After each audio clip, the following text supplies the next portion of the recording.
भारतीय संस्कृति में यज्ञ, योग एवं आयुर्वेद जैसी अमूल्य विद्याएं हैं, जिसका मूल है वेद। इतिहास की ओर दृष्टि डालें तो भगवान राम, भगवान कृष्ण से लेकर राजा महाराजाओं, ग्रामवासियों व अरण्यवासी ऋषियों की कुटियों तक नित्य व नैमित्तिक यज्ञों का प्रचलन देखने को मिलता है। थोड़ी देर के लिए पूर्ण शांत अवस्था में होकर के अपनी नासिका में चल रहे श्वास प्रश्वास के ऊपर अपने मन को एकाग्र कीजिए। हर एक श्वास के साथ प्रभु के नाम ओंकार का सिमरन करते हुए श्वास को भरते हुए भी मन ही मन ओंकार का जाप करते हुए, श्वास छोड़ते हुए मन ही मन ओंकार का जाप करते। आवात वाही यद्रप विवाद वाही यद्रप तुम ही विश्व भेषजो देवा नाम दूत। जैसे रात को गहरी निद्रा में आप सो रहे थे, आज उस स्थिति को याद कीजिए। उस समय ना आप अमीर थे, ना आप गरीब थे, ना आप दुखी थे, ना आप सुखी थे। आप किस स्थान पे थे वो भी आपको मालूम नहीं। जब गहरी निद्रा में थे, रात को सो रहे थे, मन की एक नीरव अवस्था थी, एक शांत अवस्था थी, वो गहराई के अंदर थी। उसी स्थिति का आलंबन लेते हुए धीरे से अपने मन को उसमें छोड़ दीजिए। कुछ नहीं सोचना, कोई संकल्प नहीं, कोई विकल्प नहीं, केवल शांति मात्र को महसूस कीजिए। जब आप किसी का ध्यान नहीं करोगे तो उस परम पिता परमात्मा का ध्यान स्वतः ही हो जाएगा। धीरे धीरे अपने मन को वापस लाते हुए दोनों हथेलियों को ऊपर उठाएंगे, दोनों हथेलियों में आपस में घर्षण करेंगे और गरम गरम हथेलियों को अपनी आंखों पर और चेहरे पर लगाते हुए धीरे से अपनी आंखों को खोल देंगे।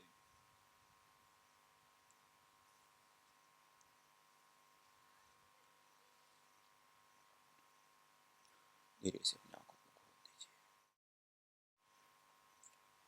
ऐसे कुछ आज प्राणायाम का हमने अभ्यास किया और प्राणायाम के साथ साथ आपको अलग अलग रोगों के लिए अलग अलग उपचार के रूप में क्या लेना, कैसे प्रयोग करना, उसके विषय में भी थोड़ा बताने का प्रयास किया।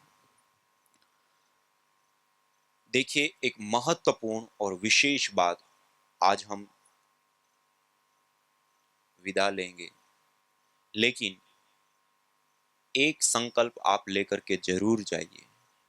अपने घर के अंदर छोटा सा 5-7-10 मिनट हवन करना, हवन के बाद थोड़ा सा प्राणायाम, एक्सरसाइज जो आप कर सकते अपनी शक्ति सामर्थ्य समय के अनुसार जरूर करना, और थोड़ा सा ध्यान। मैंने शाम को भी ये बात बताई थी।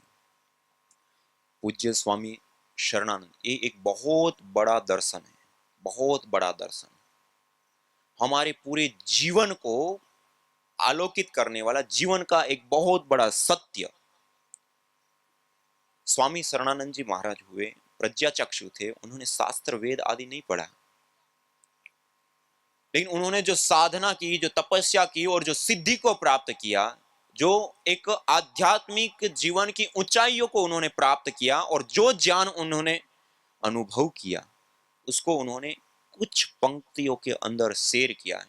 इस पंक्तियों को यदि आप याद कर लेंगे या उसको आप अपने जीवन में उतारेंगे तो आपको निश्चित रूप से, बेशक आपको इतना टाइम नहीं है कि आपने उपनिषद पढ़ा, दर्शन पढ़ा, वेद पढ़े और अलग अलग शास्त्र आप नहीं पढ़ पाए, लेकिन इतना सा यदि आप 5 पंक्ति याद रख लेंगे, ये 5 पंक्ति को देख लेंगे और इसके अनुसार अपने जीवन को जी लेंगे, तो समझिए आपने अपने जीवन में सारे वेद आदि शास्त्रों के सार को आपने प्राप्त कर लिया।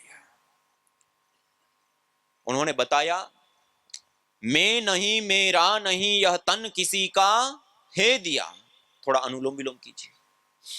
मैं नहीं मेरा नहीं यह तन किसी का है दिया, जो कुछ अपने पास है वह धन किसी का है दिया। मैं नहीं, मेरा जिसको भी हम मेरा मेरा मेरा कहते हैं, आप देखिए जो भी चीज आपके सामने आएगी उन सब को आप मेरा कहते हैं।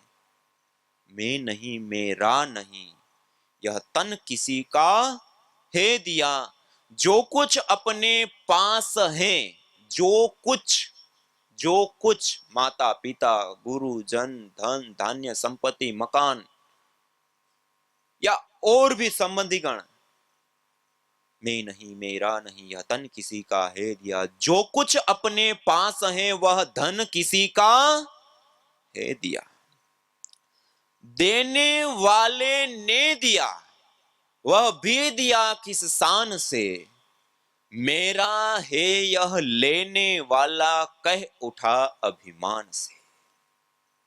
हम लेने वाले हैं, मेरा है यह कह उठा अभिमान से, वो भी मैं मेरा यह कहने वाला, मन किसी का है दिया, मैं और मेरा हम जिस माध्यम से कहते हैं वो मन भी किसी का है दिया, जो कुछ अपने पास है वह धन किसी का है दिया।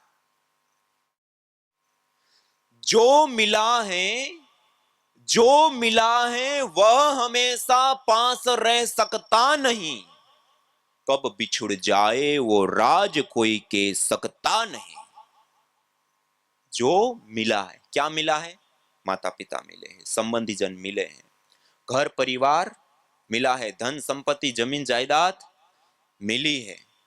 जो मिला है वह हमेशा पास रह सकता नहीं, कब बिछुड़ जाए वो राज कोई कह सकता नहीं। जिंदगानी का खिला मधुवन किसी का है दिया, जो कुछ अपने पास है वह धन किसी का है दिया। ये कितने बड़े सत्य है। ये हम जिस जीवन को जी रहे हैं उसके वास्तविक सत्य, यदि इसको समझ जाए तो हम दुखी नहीं होंगे। वरना हम किस चीज से दुखी होते हैं? धन बढ़ने से हम सुखी होते हैं, धन घटने से हम दुखी होते हैं। कोई हमारा सम्मान करे तो हम सुखी होते हैं, कोई अपमान कर दे तो दुखी होते हैं। और भी अलग अलग सारी चीजों के साथ हम जुड़े रहते हैं। किसी का वियोग हो जाए जो हमारे साथ रहते हैं तो हम दुखी हो जाते हैं। जो मिला है वह हमेशा पास रह सकता नहीं, चाहे बेटा हो, चाहे बेटी हो, चाहे माता हो, चाहे पिता हो, चाहे दादा हो, चाहे दादी हो, चाहे कोई भी हो। और ये सत्य है। अंतिम में जाकर के एक महत्वपूर्ण और विशेष बात बताई। अब हमें करना क्या है? एक ही पंक्ति में इतना बड़ा राज बताया, जग की सेवा खोज अपनी प्रीति उससे कीजिए, जग की सेवा खोज अपनी प्रीति उससे कीजिए, जिंदगी का राज है यह जान कर जी लीजिए, जिंदगी का राज है यह जान कर जी लीजिए। जग की सेवा, जग की सेवा मानी जो हमारे पास शक्ति है, सामर्थ्य है, ऊर्जा है, बुद्धि है, कुशलता है, टेक्निक है या स्किल्स हैं, जो कुछ धन संपत्ति जो कुछ भी है उसके माध्यम से हम क्या करें? सेवा। सेवा का मतलब क्या है? कि जो भी हमारे संपर्क में आए उनको सुख बांटे, खुशियां बांटे, आनंद बांटे, अच्छाइयां बांटे। हमें देख करके सामने वाला व्यक्ति खुश हो जाए, देख करके ही उनके रोम रोम में खुशी व्याप्त होने लगे। और एक व्यक्ति क्या होता है, उनको देख करके ही मुख मोड़ लेता है। जग की सेवा क्या है? सबको खुशियां बांटे, जो भी हमारे पास है उससे। ये सारी चीजें आज छोड़ करके हम जाने वाले हो। किसी ने दिया है, जब तक जीवन जिएंगे यहाँ काम आने, और छोड़ के जाने वाले। लेकिन उसी के माध्यम से हम खुशियां भी बांट सकते हैं, और उसी धन संपत्ति और सारी चीजों के माध्यम से हम लोगों को दुख भी बांट के जाते हैं। तो खुशियां बांट के जाए, जग की सेवा खोज अपनी। अपने भीतर को एक आत्म तत्व है ना, कोई एक चेतन तत्व है। वो चेतन तत्व निकल जाए तो क्या करते हैं? अब 10 मिनट भी घर में ठहरने की जगह नहीं होती, चलो तुरंत चला। जग की सेवा खोज अपनी, उस तत्व की खोज करना है, आत्म तत्व का साक्षात्कार। जग की सेवा खोज अपनी प्रीति उससे कीजिए। उससे किससे? जिन्होंने हमें भेजा, जिन्होंने हमें अन्न जल फल फूल औषधि वनस्पति से लेकर के समस्त प्रकार के ऐश्वर्य दिया, और जीवन को कैसे जीना उसके लिए बुद्धि रूपी ज्ञान भी हमें दिया। उस परमपिता परमात्मा से प्रीति प्रेम और उसकी भक्ति करें। जग की सेवा खोज अपनी प्रीति उससे कीजिए, जिंदगी का राज है यह जानकर जी लीजिए। तो ये इतना बड़ा सत्य है, इतनी बड़ी ये विशेष बात है, तो आप इन पंक्तियों को जरूर अपने स्मरण में रखें और अपने जीवन में उतारेंगे तो निश्चित रूप से जो वेद उपनिषद दर्शन शास्त्र जो बात बताना चाह रहे हैं वो हम जीवन में जी करके इस पंक्तियों के माध्यम से उतर सकते हैं। और आज इतना संकल्प लेकर के जरूर जाइए, हम प्रतिदिन योगाभ्यास करें, यज्ञ करें, कुछ आयुर्वेद आदि स्वास्थ्य संबंधित चीजों का प्रयोग करें। और एक संकल्प देखिए, अभी आज तो ये शिविर पूरा कर रहे हैं, लेकिन आने वाले 16 मई को एक विशेष रूप से पूरे भारतवर्ष के अंदर 25 लाख से अधिक घरों में एक समय में एक साथ यज्ञ होने वाला है। तो हम सब आज ये संकल्प ले कि ये हवन कुंड को अपने घर पे ले जाएं और हर दिन अपने घर में करें। और यहाँ पर भी हमारे आदरणीय भ्राताश्री और सब लोग मिलकर के यहाँ पर एक कार्यक्रम को निरंतर आगे बढ़ाएंगे, तो निरंतर हम उसमें जुड़ करके इस सेवाओं को विशेष रूप से प्राप्त करेंगे और आगे बढ़ाएंगे। और 16 मई को बुद्ध पूर्णिमा है, उस दिन स्पेशल कार्यक्रम और उस दिन विशेष रूप से सब मिल करके एक साथ हवन करेंगे और 25 लाख घरों में एक साथ हवन होने वाले, ये बहुत बड़ी बात है। और देखिए ये यज्ञ एक बार करना ये कोई महीने नहीं रखता है, यज्ञ को हर रोज करना ये बहुत बड़ी चीज है। मैंने आपको बताया था ना, हर रोज घर में वेद में क्या होत्री सदनम हरितम हिरण्ययम। हम मनोकामना की पूर्ति के लिए कहां जाते हैं? मंदिर पे जाते हैं। हम दुआ करने के लिए कहां जाते हैं? मंदिर पे जाते हैं। और भी अलग अलग प्रकार की समस्याएं आ जाती हैं तो अलग अलग जगहों पे जाते हैं। अपने घर को मंदिर बनाने वाली वस्तु है यज्ञ। होत्री सदनम हरितम हिरण्ययम। जो व्यक्ति अपने घर के अंदर प्रतिदिन यज्ञ करता है, हवन करता है, वो घर देवालय शिवालय, वहां पर देवीय शक्तियों का वास होता है। समस्त प्रकार की नेगेटिविटी, नेगेटिव ऊर्जा, समस्त प्रकार के अशुभों से वो परिवार कुल खानदान मुक्त हो जाता है। उनके पितर तृप्त होते हैं, देवी शक्तियों का पूजन होता है और जो भी आप मनोकामना करेंगे वो मनोकामना आपकी पूरी होती है। बहुत बड़ी चीजें। और जो अन्य चीजें जो हमने देखा, आरोग्य की प्राप्ति और अलग अलग चीजें, वो सारी चीजें तो आपको मिलेगी ही मिलेगी यज्ञ के माध्यम से। लेकिन उसके साथ साथ सबसे बड़ी चीज मिलेगी, मनुष्य जीवन संचालित होता है पुण्यों से और उस पुण्यों को अथाह और अनंत रूप में प्राप्त करने वाला यज्ञ एक पुण्यों की कृषि, पुण्यों की फैक्ट्री है। अपने घर के अंदर लगा दे, जन्म जन्मांतरों को सुधार देगा। ये सबसे बड़ी चीज है। कुछ नहीं तो गाय की गोबर के उपले, पीपल, बरगद, गुलर, पलाश, समी, मदार, इसमें से किसी भी एक लकड़ी छोटी छोटी लेकर के थोड़ी सी अग्नि प्रदीप्त किया, आचमन अंग स्पर्श जल प्रोक्षण करके उसके अंदर अपने घर के अंदर अक्षत तो होते हैं ना, चावल जो बिना टूटे चावल, कुछ नहीं तो 5-10 ग्राम घी लीजिए और 5-10 ग्राम चावल लीजिए, उसी से आहुति दे दीजिए। काले तिल ले लीजिए, उसके साथ आहुति दे सकते हैं। अलग अलग जड़ी बूटियां आती हैं जैसे दिव्य हवन सामग्री आती है, उससे आहुति। कोई बीमारी हो गई है तो बीमारी के अनुसार जो अलग अलग जड़ी बूटियां होती हैं उससे हवन करें। जैसे मैं आपको कितने उदाहरण बता रहा था ना, ये ऐसे आश्चर्यजनक, आप विचार कीजिए कहां 57 लाख रुपए का खर्च और कहां पर 7,000 रुपए का खर्च। 57 लाख खर्च करके कैंसर का उपचार नहीं था और लास्ट में मरने के लिए छोड़ दिया, और 7,000 का यज्ञ करके उस कंडीशन से भी बाहर आकर के स्वस्थ हो गए। एक ट्रीटमेंट भी है, ये चिकित्सा भी है। यज्ञ जो 24 घंटा हम श्वास लेते हैं उसके माध्यम से मेडिसिनल कंपोनेंट्स लेने की ये विद्या है। कोई बीमारी होगी नहीं, इसलिए यज्ञ जरूर करना, योग जरूर करना। और उसके साथ साथ ये सारे पत्रक भी आपको मिले हैं, इसमें सारी विधियां, वैसे तो आपको सबको 2-2 प्रकार के अलग अलग पम्पलेट दिए, उसके अंदर विधियां हैं, 2, 5, 10 मंत्र होते हैं, छोटे छोटे मंत्र होते हैं, उसको याद कर लो, उसके साथ कर लो। वो भी नहीं आता है तो अभी और भी सुविधा कर दी है, स्वामी यज्ञदेव करके एक यूट्यूब चैनल है, उसके ऊपर आप जाएंगे तो वहां पर यज्ञ चिकित्सा प्रशिक्षण करके प्लेलिस्ट है।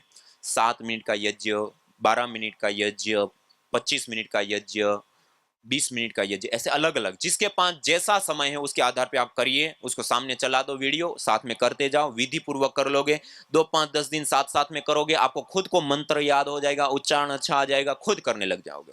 ये सरल होता है, आसान होता है, कोई भी व्यक्ति कर सकता है। चिकित्सा यज्ञ भी और देव यज्ञ भी, और विशेष यज्ञ होते तो उसके लिए जो पंडित ब्राह्मण या जो लोग इस स्किल विशेष को जानते हैं उनसे हमें कराना पड़ता है। लेकिन देव यज्ञ और चिकित्सा यज्ञ, 2 यज्ञ ऐसे आप स्वयं कर सकते हैं, अपने हाथों से कर सकते हैं।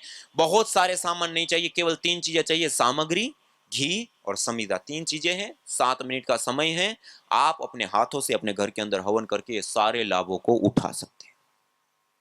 तो इसलिए ये यज्ञ को जरूर करिए और इसमें जो मंत्र आदि हैं उसको प्राप्त करेंगे। और ये जो क्रम है उस क्रम को निरंतरता पूर्वक यहाँ पर ये चालू रहेगा। तो आप सभी लोग इसमें विशेष भाग लीजिए। ये 16 तारीख तक निरंतर इस क्रम को चालू रखेंगे। आज पूरा कर रहे हैं, इसको निरंतर चालू रखेंगे और 16 तारीख को विशेष जो ये फंक्शन होगा उसमें सब लोग हम भाग लेंगे और उसके बाद अपने घर के अंदर भी हम यज्ञ साथ साथ में शुरू करेंगे। और आप सभी योगी साधक भाई बहन जो यहाँ पर पधारे हैं और यहाँ आकर के विशेष रूप से इस आरोग्य के लाभ को ले रहे हैं, तो आप सभी लोगों का भी मैं हृदय की गहराइयों से नमन करता हूँ, वंदन करता हूँ, प्रणाम करता हूँ।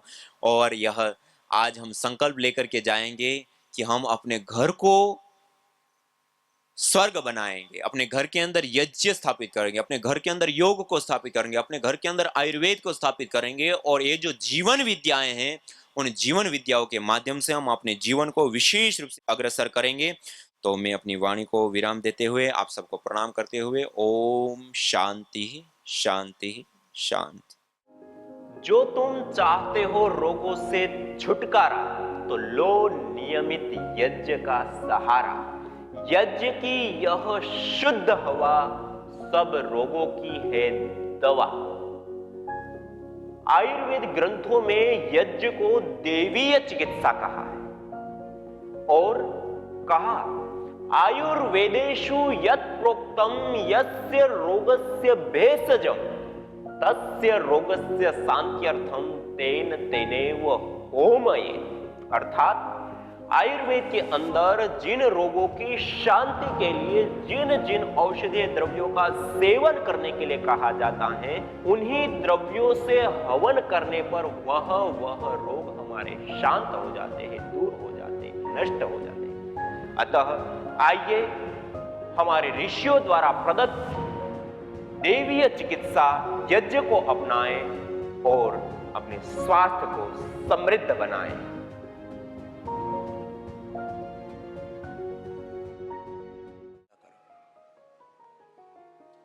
संडे के दिन अपने घर में हवन करके फिर उसके अंगारे पर थोड़ा घी और गूगल डाल करके, ये गूगल सबको दे रहे हैं। अभी मुझे खुशी है लगभग 10,000 से ज्यादा हवन कुंड और 10,000 ये छोटा ये तांबे वाला भी दे रहे हैं और जो है 50-100 रुपए में आपको मिट्टी वाला भी दे रहे हैं। अभी सब लोग यहां से जाते समय जो हवन कुंड लेकर के नहीं जाएंगे उनको पाप लगेगा। ठोको ताली अपने लिए, सबको पुण्य का भागी होकर के जाना है। हवन कुंड लेकर के जाओ। ये गिफ्ट में भी यही देते हैं। इस बार मैंने अभी पहले तो कॉर्पोरेट मेंबर्स को दिया था, जो भी कॉर्पोरेट मेंबर हैं उनको सबको हवन कुंड दे रहे हैं, हम सबको दिया। इस बार दीपावली पर मैंने अपने स्पेशल ब्लेसिंग्स के साथ में हवन करो घर में। हर घर में हवन होना चाहिए। अच्छा बताओ, चलो मैं किसी के साथ कोई उपमा दे करके किसी को ऊंचा नीचा नहीं बताना चाहता। मैं तो कहता हूं सप्ताह में एक बार ही हवन कर लो बावलो। कितनी बार? सप्ताह में एक ही बार कर लो। और जो बीमार हैं वो रोज कर लो, तुम्हारी प्राण निकले जा रहे और तुम्हारी जीवन मिल जाएगा। तो अब संडे के दिन कितने लोग हवन करेंगे? जरा हाथ उठाओ। बाकी क्यों नहीं उठा रहे? थारे हाथ टूटे पड़े, उठाओ सब। और ये डॉक्टर भी हवन करेंगे। इसने तो उठा लिया बिना कहे, कनक ने और पूर्वा ने। हमारे सन्यासी तो सभी करते हैं। डॉक्टर साहब आप भी करते हो ना? सलील जी भी करते हैं।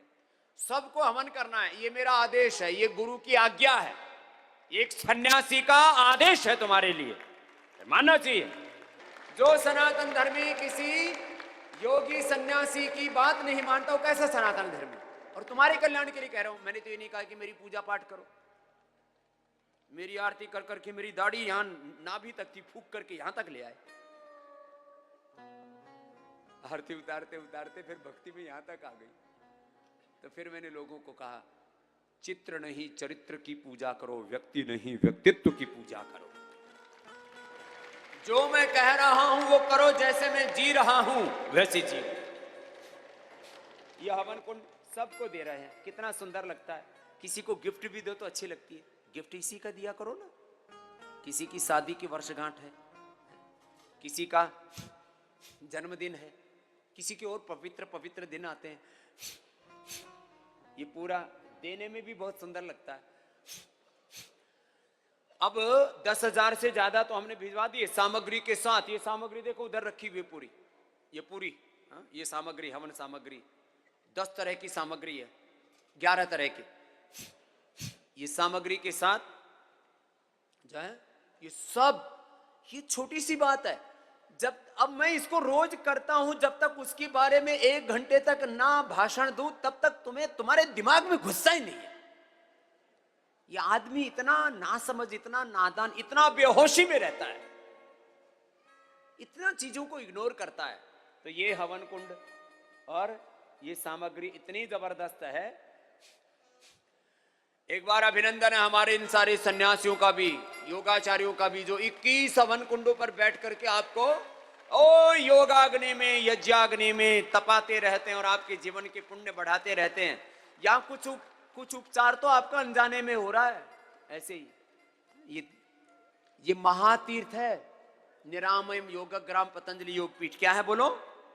महातीर्थ। यहां योग होता है, यहां यज्ञ होता है, यहां गौ सेवा होती है, यहां वेदाध्ययन होता है, यहां सनातन धर्म के सारे तत्वों का अनुष्ठान किया जाता है। यज्ञ भारतीय संस्कृति का मूल है। तो आइए हम संकल्प लें, संसार के श्रेष्ठतम कर्म यज्ञ को अपनाएं। पिंड और ब्रह्मांड में संतुलन कायम करने वाले यज्ञ को अपने जीवन का अभिन्न अंग बनाएं एवं प्रकृति मां के प्रति अपने ऋणों को अदा करें। विश्व स्वास्थ्य का एक नारा, यज्ञ से होगा जग उजियारा। भारतीय संस्कृति की अमूल्य विरासत यज्ञ की महिमा को जानने हेतु वैदिक चैनल पर प्रतिदिन प्रातः एवं सायं 11:30 बजे यज्ञ महिमा कार्यक्रम से जुड़े। विशेष जानकारी हेतु संपर्क करें। मोबाइल 9068565306।